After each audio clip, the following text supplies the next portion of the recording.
सैयदना उमर फारूक, मेरे नबी पाक अलैहिस्सलाम ने फरमाया फरिश्ते 950 साल मेरे उम्र की शान बयान करें तो खत्म नहीं हो सकती। इतना बड़ा शख्स उमर फारूक, इतना बड़ा आदमी।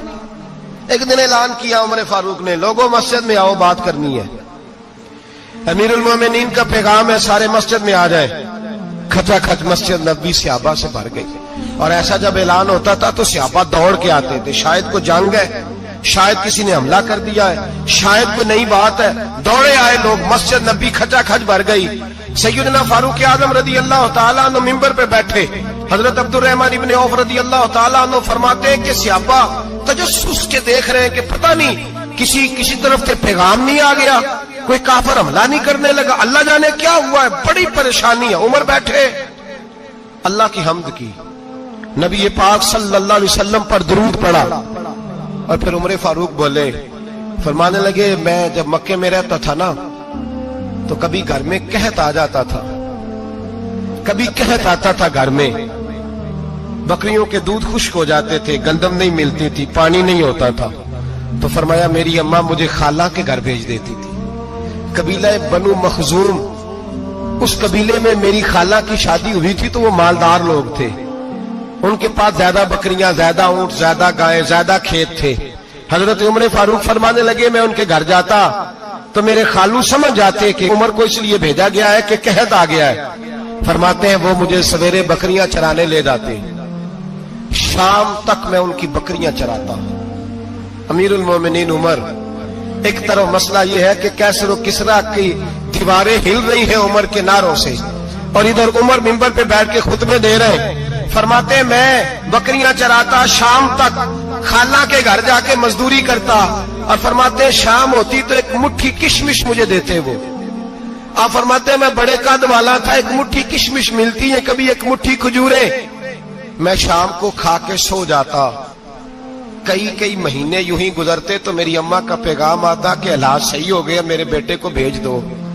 ये बात कही, हजरत उमर रोने लगे और फिर कहने लगे, अब वो वक्त आया है कि लोग मुझे अमीरुल मोमिनीन उमर कह के पुकारते हैं। बस ये दो बातें की।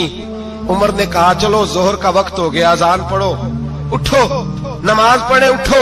अजान हुई, इकामत हुई, जनाब उमर ने नमाज पढ़ाई, लोग चले गए तो सैयदना अब्दुर्रहमान इब्ने औफ यराना था जनाब उमर से, बाजू पकड़ के कहने लगे, उमर सियाना बंदा यार तू, ये दो बातें सुनाने के लिए इतना मजमा इकट्ठा किया था, ये दो बातें कहने के लिए कि मैं खाला के घर जाके मजदूरी करता था तो एक मुट्ठी किशमिश मिलती थी, एक मुट्ठी खजूरे, ये कहने के लिए कि मैं बकरियां चराया करता था।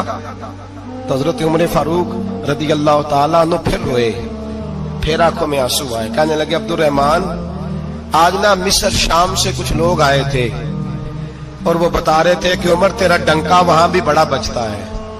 वो मुझे कह रहे थे तेरे नाम के वहां भी बड़े दबदबे हैं, बड़े तज़किरे हैं। तो मेरा नफ्स मुझे कह रहा था, उमर देखा तू यहां बैठा है और वहां तेरे नाम का शोर हो रहा है, मुझे इसने बड़ा किया है। तो मैंने आज मुस्तफा के सारे गुलाम इकट्ठे करके अपनी औकात बता दी है। मैंने अपनी औकात बताई है कि मैं कुछ नहीं, कोई शय नहीं। मेरे नबी पाक सल्लल्लाहु ताला अलैहि वसल्लम ने सहाबा से पूछा, तुम्हें बताऊं जन्नत के बादशाह कौन होंगे? जन्नत के आम लोग नहीं, जन्नत के, बोलिएगा जरा, जन्नत के अल्लाह बादशाह। जन्नत में तो जाना बड़ी बात है, हुजूर जन्नत का भी बादशाह। इब्ने माजा में लफ्ज है, तुम्हें पता है जन्नत के बादशाह कौन होंगे? तो मेरे मुस्तफा करीम सल्लल्लाहु ताला अलैहि वसल्लम के गुलामों ने कहा, हुजूर हमें नहीं पता। तो हुजूर ने फरमाया, जन्नत के बादशाह वो लोग होंगे जिन्हें दुनिया में कोई भी नहीं जानता था, जिनके कपड़े सादे होते थे, जो गरीब लोग होते, जो सिफारिश करते थे तो उनकी कबूल कोई नहीं करता था, जो किसी के साथ जाते थे तो उनको मानता कोई नहीं था, वो जन्नत के बादशाह होंगे, बादशाह। और फरमाया क़यामत के दिन जब लोग उन्हें देखेंगे तो उन पर फख्र करेंगे, रश्क करेंगे, कहेंगे क्या बात है तुम्हारी।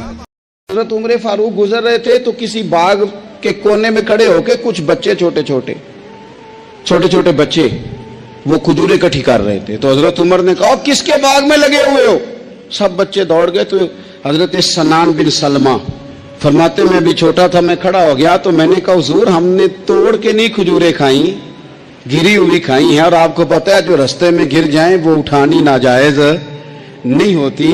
تو حضور یہ گری ہوئی کھجوریں کھائی ہیں. تو کہتے ہیں حضرت عمر فاروق بچے کی بات سن کے کہنے لگے رب تیرا بھلا کرے، تو نے صحیح بات کی طرف میری توجہ کرا دی ہے، اللہ تیرا بھلا کرے. اور پھر حضرت عمر رضی اللہ تعالیٰ عنہ اس چھوٹے سے بچے کے پاس کھڑے ہو گئے. کون؟ کس کے پاس؟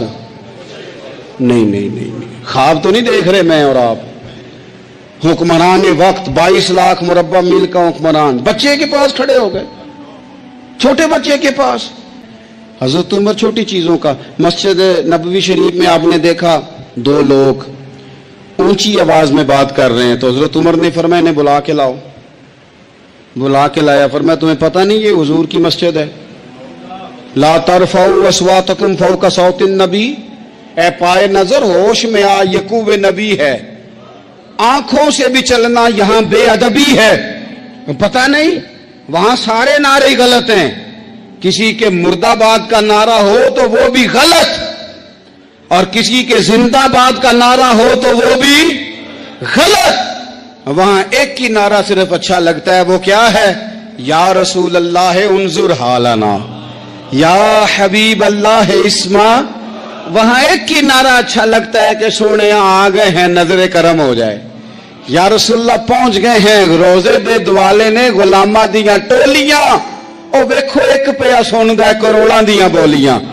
وہاں یہی نعرہ اچھا لگتا ہے. لب واہ ہیں، آنکھیں بند ہیں، پھیلی ہیں جھولیاں، کتنی مزے کی بھیک تیرے پاک در کی ہے.